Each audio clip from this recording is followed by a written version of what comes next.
Today, we will talk about a simple strategy I use to prioritize my needs first as a homeschooling mom. And I'll explain how this strategy has completely changed my life in the way I show up for my family and I care for my family. And by the end of this video, you will have the steps on how you can use this exact same strategy to make sure you fill your own cup and take care of you first before taking care of everybody else. If you're interested in learning about this, stick around and let's get into it. Assalamu alaikum. My name is Iman, and on this channel, I help Muslim moms homeschool with confidence and joy while having simple routines and systems to stay on top of their home management and doing all that without sacrificing your own self-care. As homeschool moms, you are doing everything for everybody in your home. You're taking care of your husband, taking care of your kids, cooking, cleaning, educating your kids.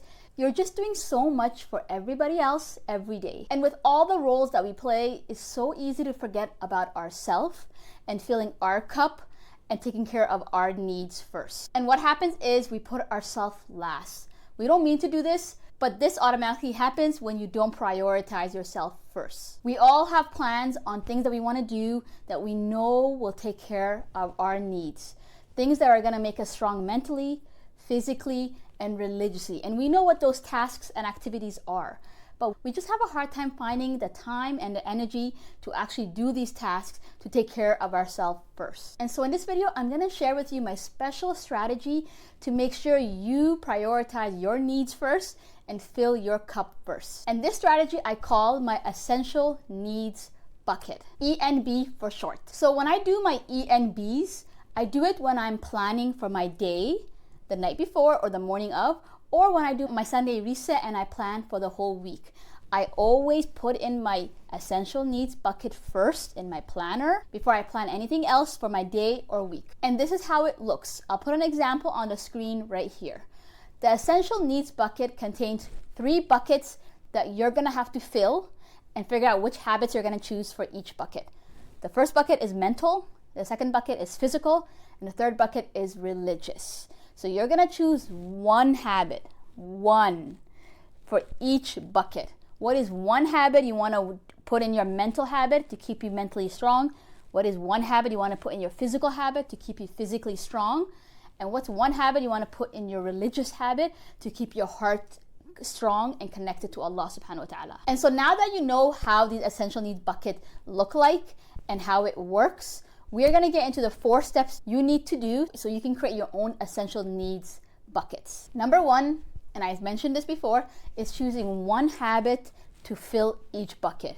So you really have to reflect on yourself and think about what is one habit that you need right now in this part of your life that will make you stronger, that will make you healthier.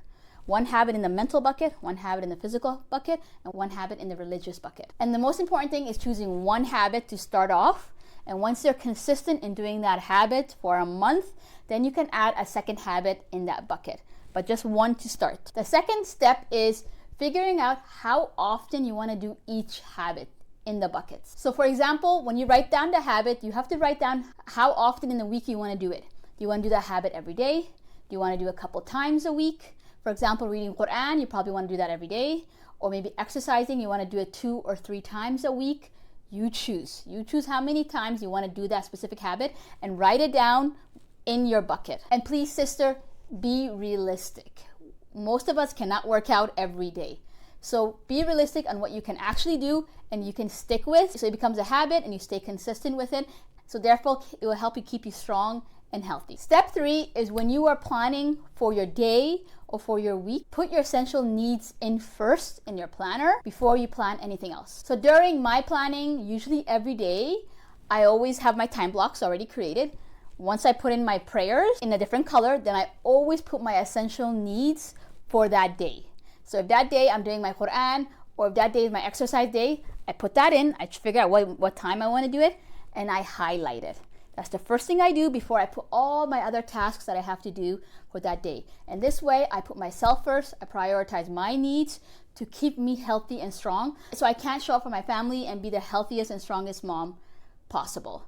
And step number 4, once you plan your essential needs in your planner and you know when you're gonna do them, make sure you stick with it and you do it. At the beginning, you're probably gonna have excuses of why you shouldn't do it and you don't have the time or the energy. And I just want to remind you, sister, these habits are habits that you know will help you make you a better wife, a better mom, a better educator. It will give you the energy and it will make you much stronger and healthier to be able to do all the roles that you have to do. We have a lot on our plate and we have lots that we do every day. And if we are not consistently taking care of ourselves, our bodies, our mind, and filling our own cup, we will break down and you will burn out. And you don't want to get to that because eventually you might not be able to homeschool or take care of your kids. And that's just a rough place to be. So the best thing you can do right now is taking care of yourself. Taking the time to, if you plan that you're going to exercise, to actually do it. If you plan that you're going to read your Quran, to actually do it. Keep your promises to yourself and show up for yourself. And also with the correct intention, you can also be rewarded for this. Be rewarded for actually taking care of yourself, resting, exercising, reading your Quran. All this can be rewarded with the correct intention. So always renew your intention. If you found value in this video, then you would love the next video where I show you how you can use Google Calendar to organize all your home and your homeschool tasks. If you're interested in that, check out the video on the screen right now.